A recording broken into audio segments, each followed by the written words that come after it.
I want to first just dive right into your partnership with Clorox. Can you tell me a bit more about how your partnership with Clorox came to be?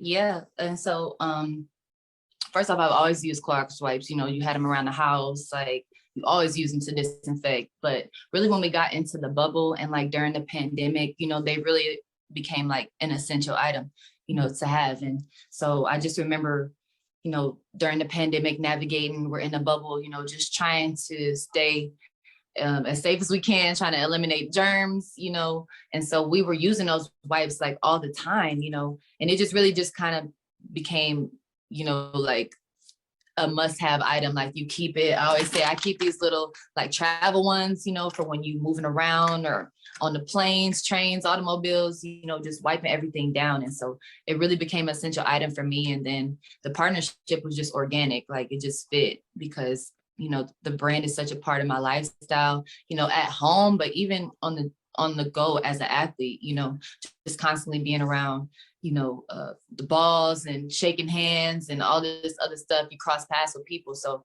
just doing my part to try to, you know, eliminate the spread of cold, flu, you know, just keeping my baby safe and really just keeping me from and everybody else from getting sick. For sure. Now, I see that you have like some television spots and, you know, you're partnering them. What else can we expect from this partnership, if anything?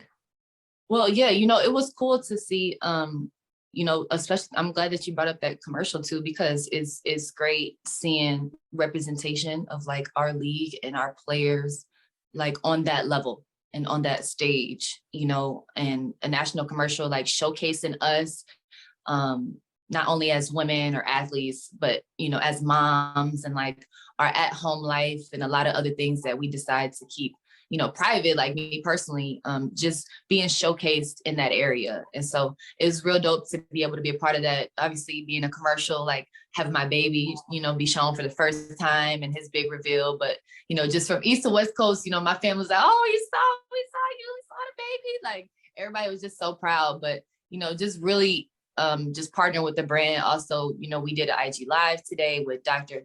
Ava Below.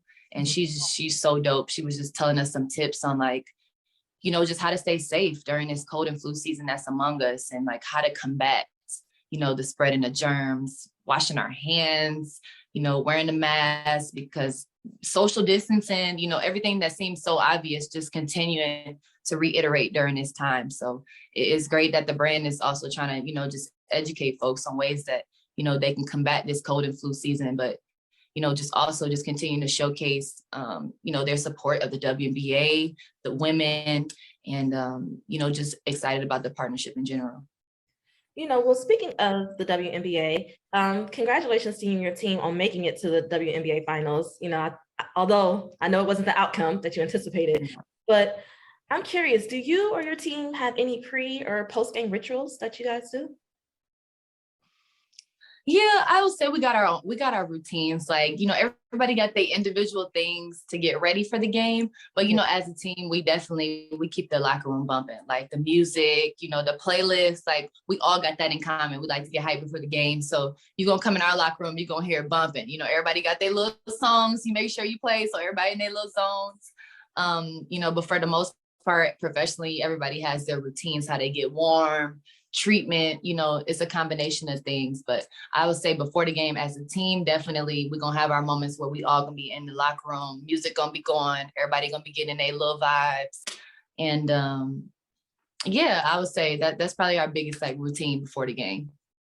So getting in, you know, everybody, you know, bringing it in, doing your little routine, and then you go off and do your thing, you know. But yeah, it's cute. Well, speaking of music, what is on your go-to playlist right now? Right now, like I've been kind of low key. You know, I've been bumping Summer Walker's new album.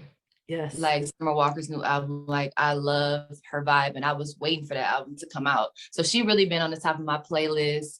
I was bumping a little, like right now I'm in like my soul, like, you know, like I had a little Ari Lennox going on the other day. I had some Jasmine Sullivan.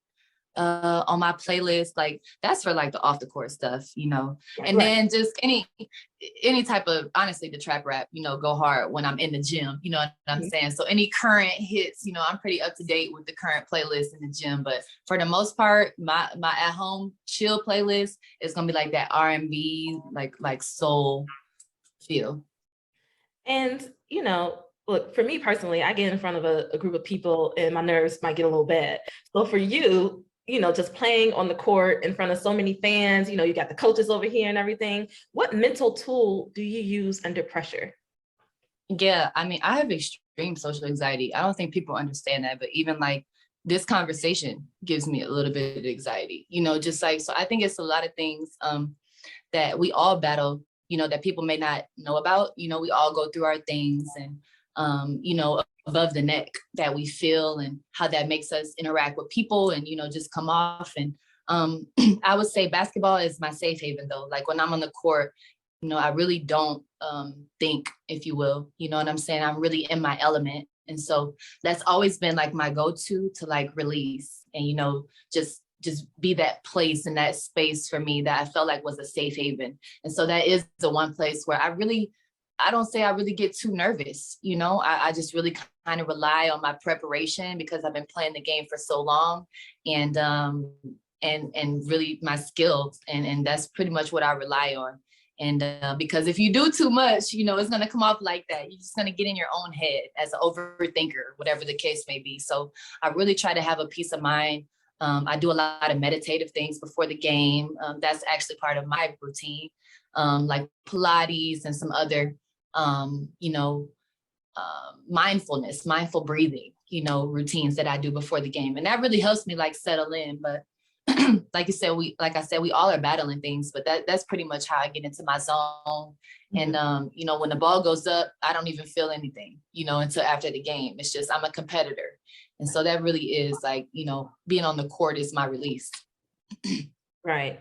And, you've been in the game for nearly a decade, give or take. Yeah. Okay. So here. So since we first met you, you've evolved both personally and professionally. So who is Skylar Diggins-Smith today?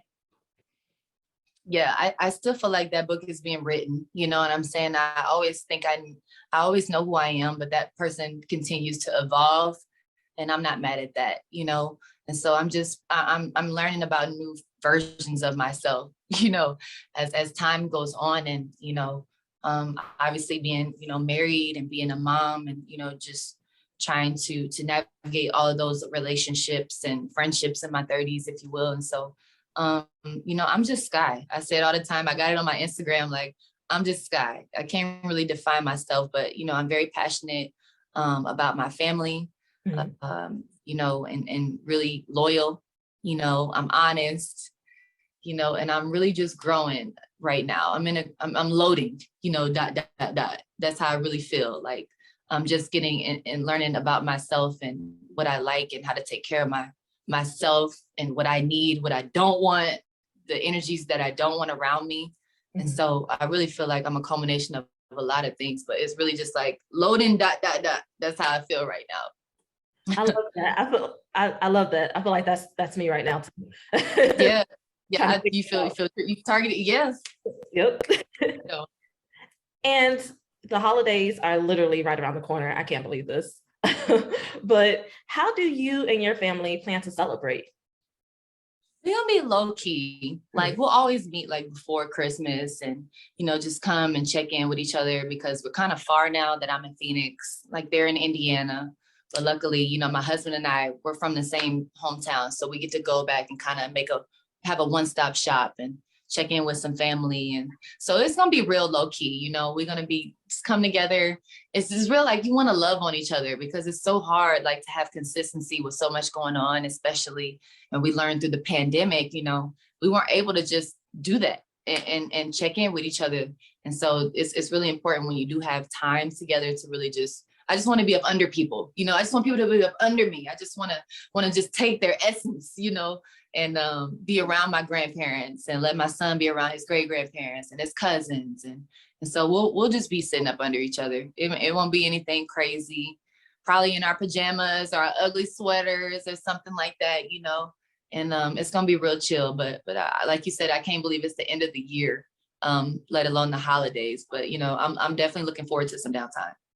For sure. And that's such a blessing that you have like your grandparents, and you said the great grandparents as well. That's Amen.